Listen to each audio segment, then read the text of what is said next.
Assalamualaikum warahmatullahi wabarakatuh. Pepanggihan maneh karo Pak Effendi Budi ing pelajaran basa Jawa dina iki. Nerusake materine minggu wingi sing ngrembug bab tembung lingga lan tembung andhahan. Tembung andhahan wingi kapérang dadi telu utawa dibagi dadi telu, ana wuwuhan, tembung rangkep lan camboran. Sing wuwuhan wingi wis tak jelasno, uga wis ngerjakno tugase. Saiki mlebu sing perangan nomor 2 yaiku tembung rangkep. Nek ning basa Indonesia kata ulang. Tembung rangkep wujude ana telu yaiku 1. Tembung dwilingga. Tembung dwilingga yaiku tembung lingga sing dirangkep. Tembung lingga mau apa? Kata dasar. Dadi tembung dwilingga iku kata dasar sing dirangkep, didobel. Tuladha bocah-bocah. Tembung linggane apa? Bocah. Dadi tembung bocah mau nek digawe dwilingga ya wis garek dibaleni ping pindho. Bocah, bocah.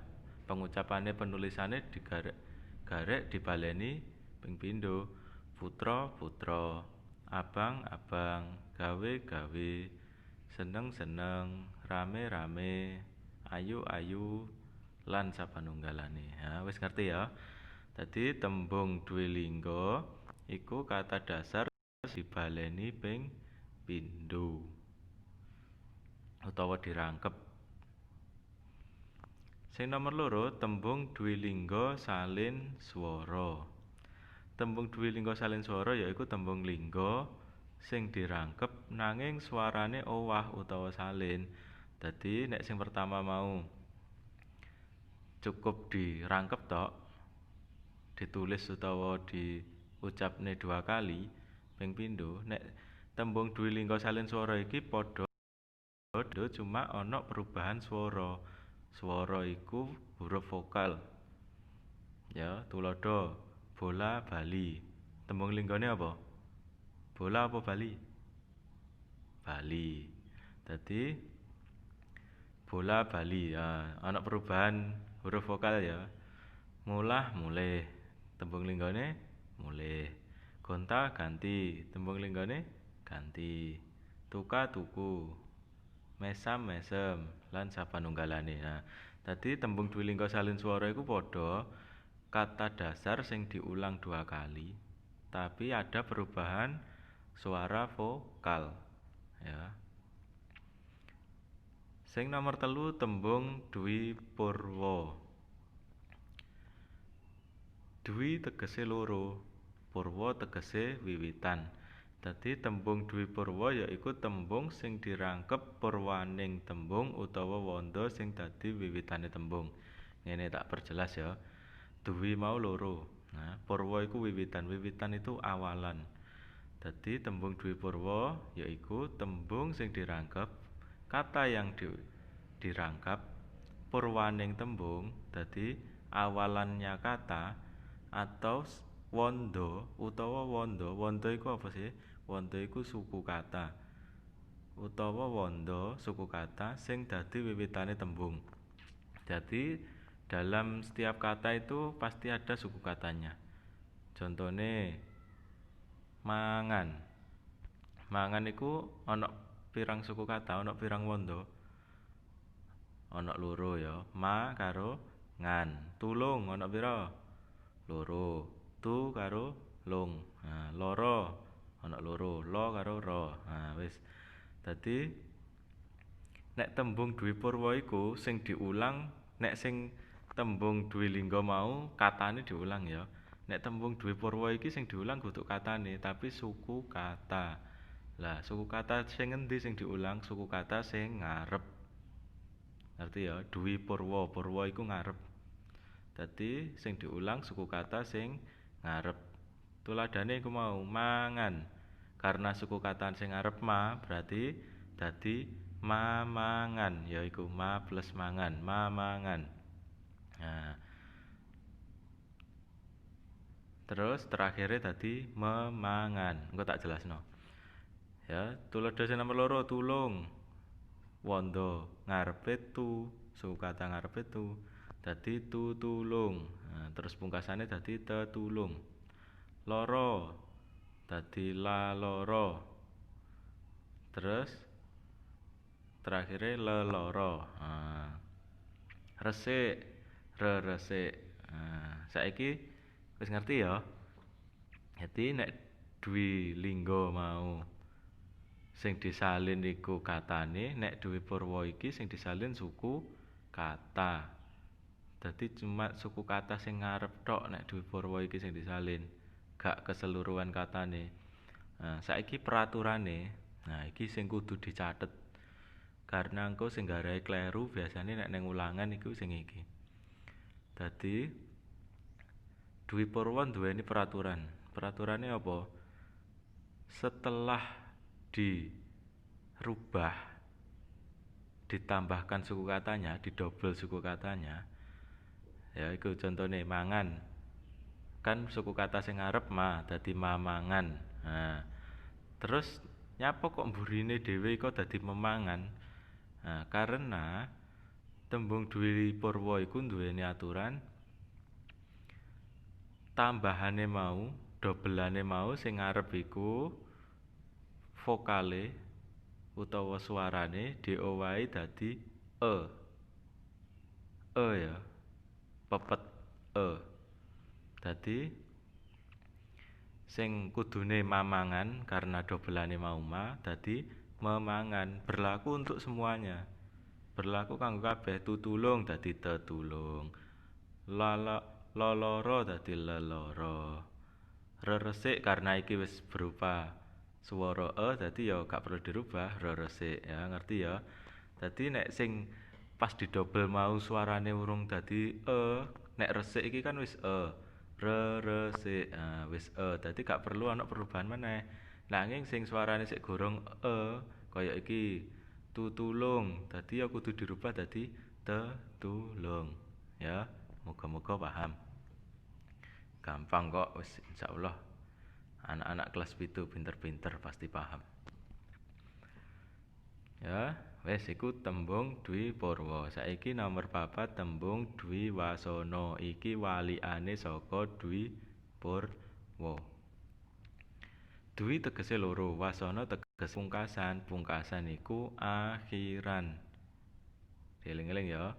Pungkasan iku akhiran. Dadi nek dwi purwa mau sing dirangkep suku kata sing ana ing ngarep, nek dwi wasana iki sing dirangkep suku kata sing ana ning mburi. Tuladha cenges. Terus diowahi sik cenges suku katane ana wandane ana loro. Je karo nges. Nah, terus nek diowahi dadi cenges-nges. Nah, terus terakhirnya dadi cengenges. Cekak. Suku katane ana loro, ce karo kak. Berarti sing didobel kak. Dadi cekak-kak. Nah, terus pungkasane dadi cekakak. Celuk. Celuk-luk. Celuk-luk. Nah, terus dadi celuluk. Wis. Kira-kira duweni aturan apa nek tembung dwi wasana? Nek dwi purwa mau kan aturane rangkepane sing ngarep mau suarane diowahi dadi e. Nek dwi wasana, ayo catatan pisan ya iki ya. Iki ya sing garai sering kleru iki malah luwih angel meneh soalé. Sing dwi wasana peraturane saiki deloken niku. Cekakak iku. Cekak dadi cekak kak. Terus pungkasane dadi cekakak. Kira-kira sing ana owah-owahan ning sisih ndi antarane cekak kak karo cekakak? K ya, K sing ana ning tengah. Dadi kan asale saka tembung cekak, terus ditambahi kake meneh 2 kali to akhire cekak kak. Nah, peraturane ning tembung dwi wasana iku huruf matine huruf mati.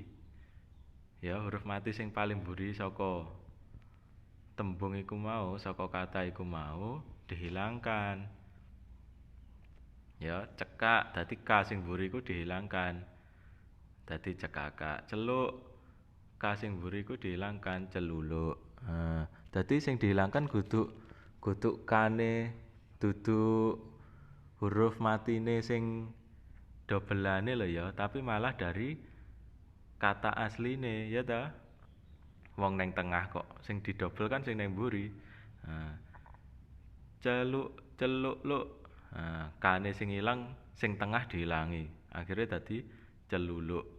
Ya. Ngerti ya? Dadi nek duwe purwa mau aturane dobelane ngarep suarane dhewe dadi nek duwe wasana aturane huruf matine tembung lingga kudu diilangi. Ya ku celuk-luk dadi celuluk, kane diilangi. Cekak-kak dadi cekakak. Wis ya. Insyaallah paham. Iku mau tembung duwe lingga salin swara, duwe purwa lan duwe wasana. Saiki sing ketelu iki kudune ketelu ya. Dicambur utawa tembung camboran. Tembung camboran nek ning basa Indonesia kata majemuk. Tembung camboran yaiku tembung loro utawa luwih dienggo bebarengan lan nuwuhake teges anyar. Jadi tak perjelas kayak bahasa Indonesia. Tembung camboran yaitu dua kata atau lebih yang dipakai bebarengan, dipakai bersamaan lan nuwuhake dan menumbuhkan teges anyar, makna baru. Jadi ono kata dasar digabung, misalnya kata dasar A karo kata dasar B digabung dadi siji. Terus memunculkan makna baru. Ikulah sing diarani tembung camboran. Tembung camboran iku dipérang dadi loro, dibagi dadi loro. Sing nomor 1 tembung camboran wutuh. Yaiku tembung loro dicambur dadi siji utawa dicampur dadi siji lan sing dicambur wujude tembung wutuh. Maksude iku katane iku tidak ada pengurangan. Gak ada pengurangan suku kata ataupun huruf. Ngerti ya? Tulodo. Omah gedhek, sapu duk, sepeda motor, rujak uleg, sandang pangan lan sapanunggalane. Ngerti? Nah, tak jupuk contoh iki lah. Sepeda motor. Sepeda ngerti sepeda? Nah, ontel iku ya. Sepeda iku ontel iku. Motor.